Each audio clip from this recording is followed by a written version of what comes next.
Hey y'all, Tom, ND3N here, and thanks for dropping by my little shack in the corner for a ham shack chat about preparing for your first, or maybe first in a long time, ham radio contest.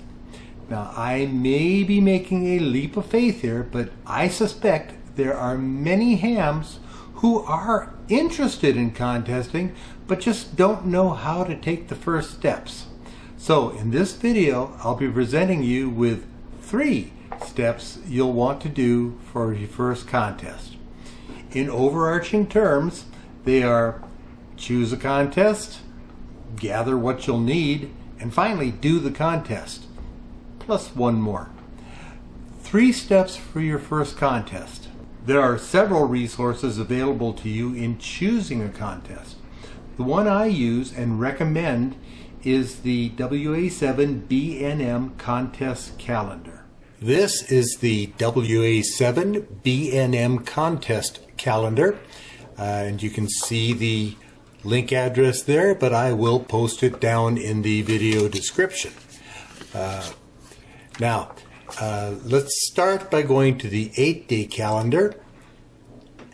And this 8-day calendar is the only calendar that will give you this little graphic here, which shows you how long each contest is. So you can go down here, you can see, well, here's a good one, the FYBO Winter QRP Sprint. Say that's the one you pick, that's fine. Whichever you pick is good. You can this is for our current week, and this is available for the next week.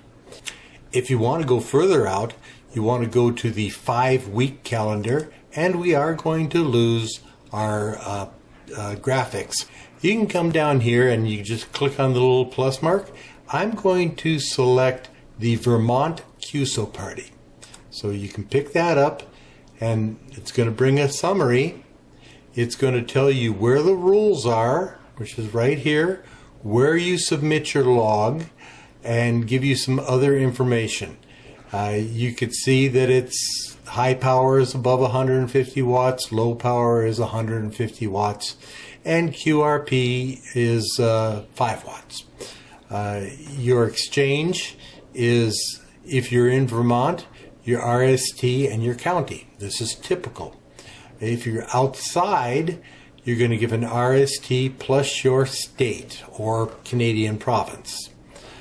For DX, they're only going to give you a signal report.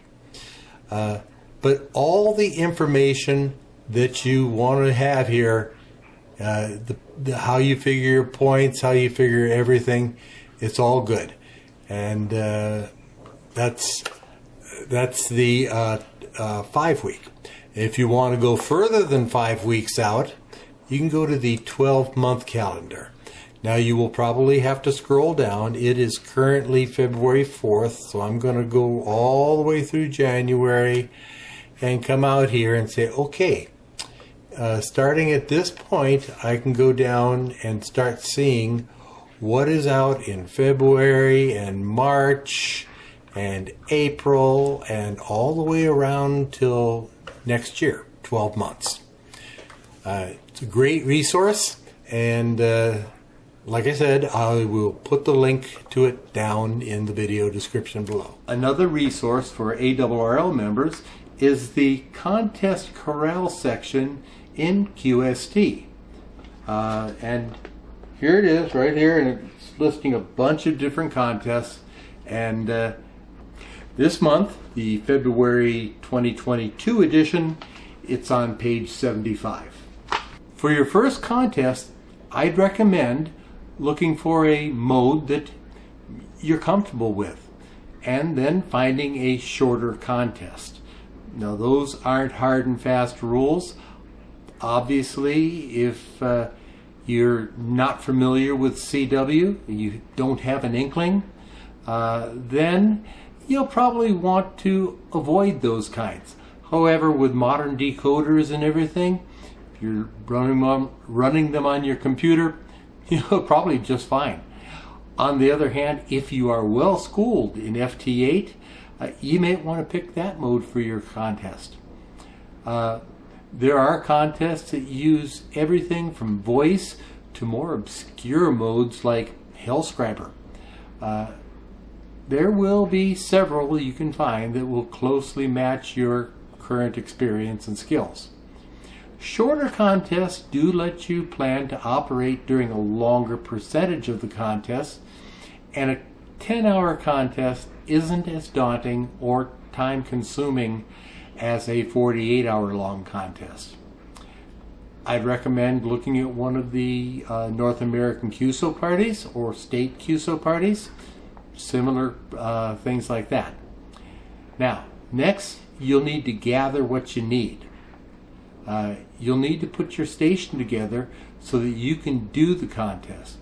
Now, the first thing you'll need is a radio capable of doing the contest. I'm going to assume that you've chosen an HF contest, although there are many contests in the VHF, UHF, and beyond range.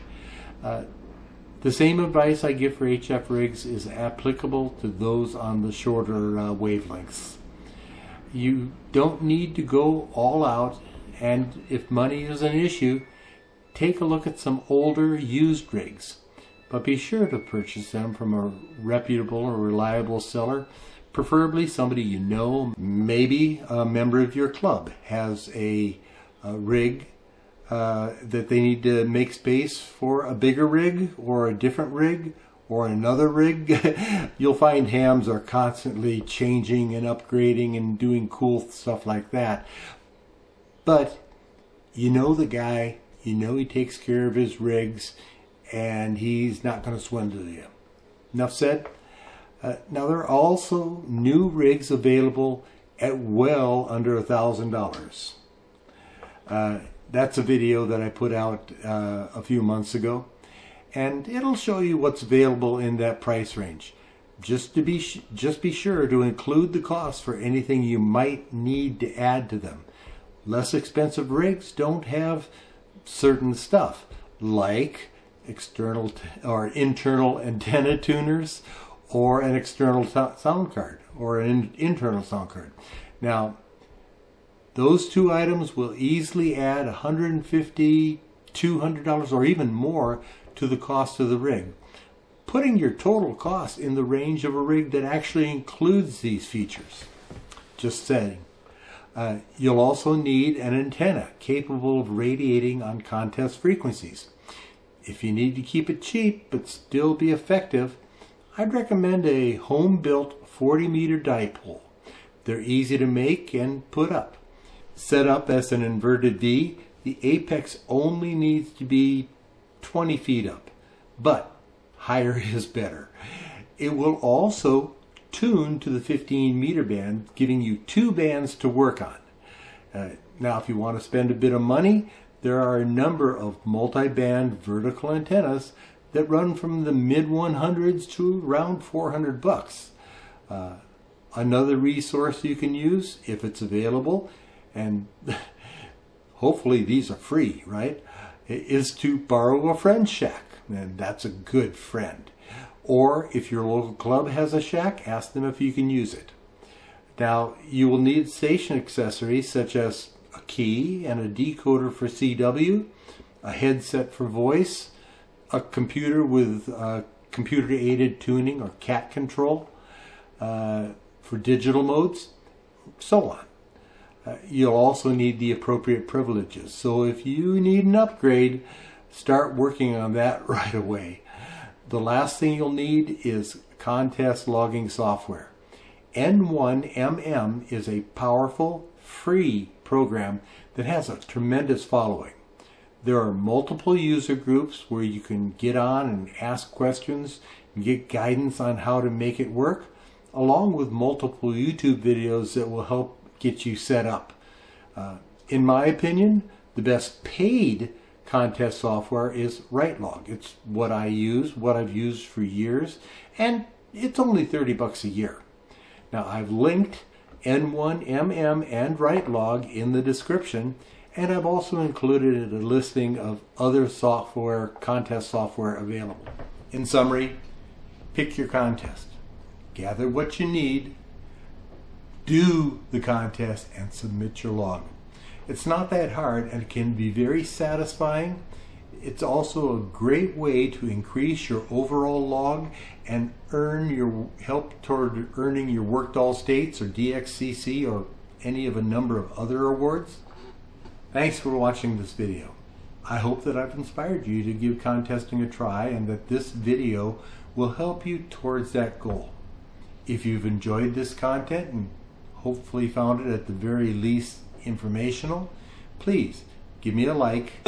Please like me by popping that thumbs up icon. Please share this with your friends. Sharing is fun. Who may be interested in what was presented. Please leave a comment. A little comment below.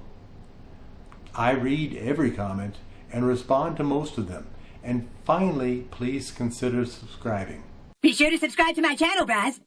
It's a great way to find my videos collected in one convenient place and to be notified when I post new videos. As always, I am ever at your service.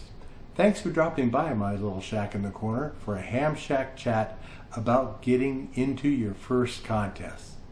7-3 for now. I'm Tom, ND3N, and I am out.